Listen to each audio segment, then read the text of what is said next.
Hi guys, we're going to start on day 11 of NTI. When you last left school, we had just started Module 5, which is geometry.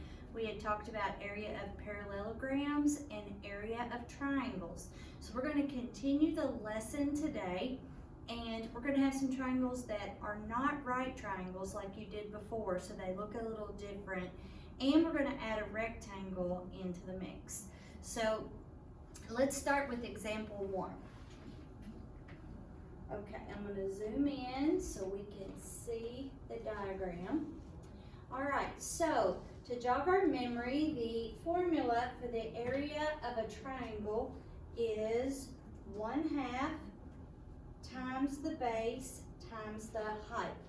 And we have to identify what is the base and what's the height of the triangle. Well, the base and the height are always going to be perpendicular to each other.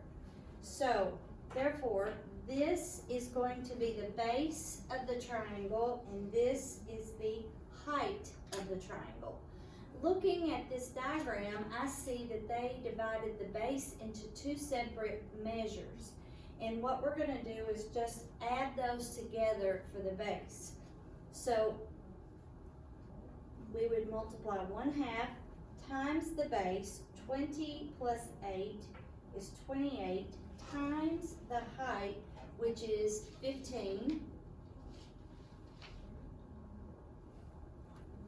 And I'm going to use my calculator. You guys could use your calculator on geometry. 1/2 times 28 times 15 is 210. So when we're doing area 210 square inches, we make sure that we're using square units. Now, I told my students that one of the biggest mistakes with triangles is people will multiply the base and the height, but they won't multiply it by the half or divide it by 2, whichever way you prefer. So here's the answer to the first one. So let's move on to our second example. Well, this triangle looks a little different. I've got to identify the base and the height, and I think the easiest way to show you the base and the height of this triangle is to turn the paper around and look at it this way. The height is always perpendicular to the base, so this line right here represents the height, this measurement right here, and this measurement right here would be your base, okay? So your base and your height. So I'm going to turn it back around, and you could use fractions to multiply this, but I see that 1/2 would be easy to change to a decimal.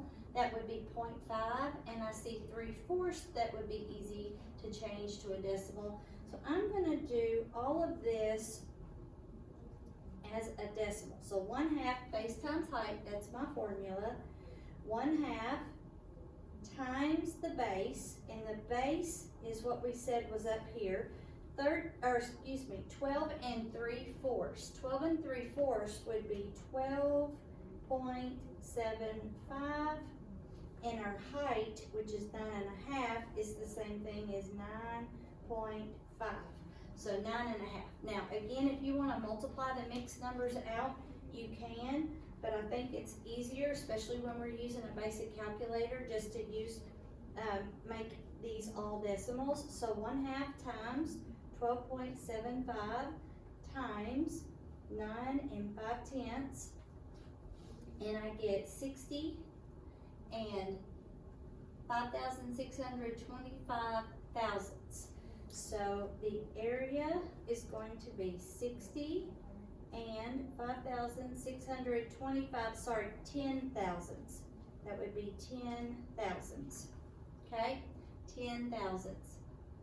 Any questions about that? Think about it. Okay, we're going to go on to the third example. Again, we have a triangle. This looks like an obtuse triangle because it's got this big angle here that's greater than 90 degrees. we have to identify the base and the height. The height is this, and this would be our base. So always, we write down our formula. If we do that every time, it helps us to memorize the formula. 1/2 times the base, 24, times the height, which is 8. So half of 24 is 12, and half of 24 is 12, and 12 times 8 is 96 square inches. Now again, the 6 here is just your distance from your base, the base of your triangle, to your height where it's perpendicular to the ground. So that is why 24 is the actual base of the triangle. Okay, now don't let this guy scare you. There's a lot going on here, but we just have to take it just a piece at a time. I see a triangle, a large triangle here. I see a right triangle and a right triangle and a rectangle. So the first thing I'm going to do is find the area of this rectangle here. So the area of the rectangle would be length times the width, and it looks like to me, or could we say base times height? Length times width and base times height are the same thing. So I'm going to multiply 12 times 6, and I get 72 square meters.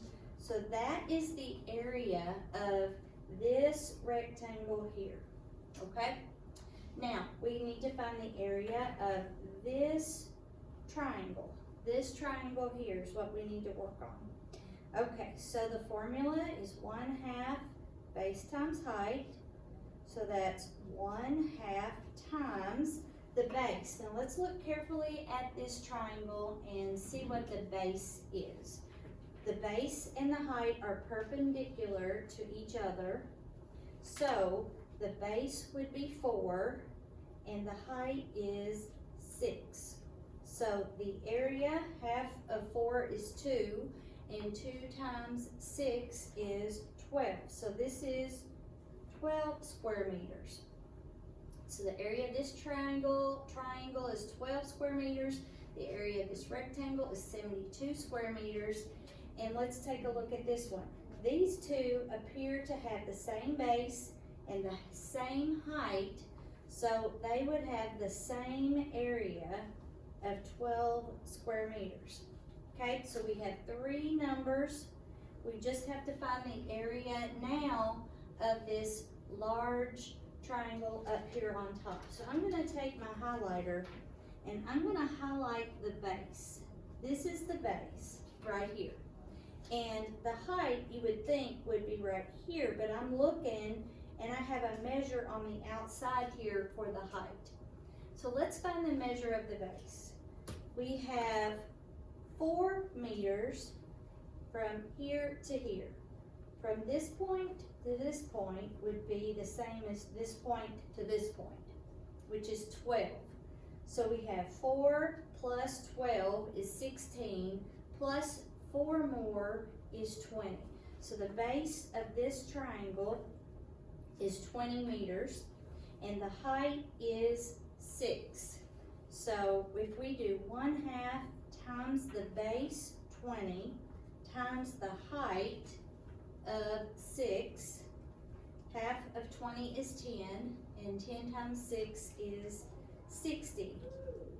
So now, once we find the area of all of these polygons, we add them together. So 60 plus 12 plus 72 plus 12 is 156 square meters. So that would be my final answer for this problem. Just take it a piece at a time and use your formula, and it's not that bad.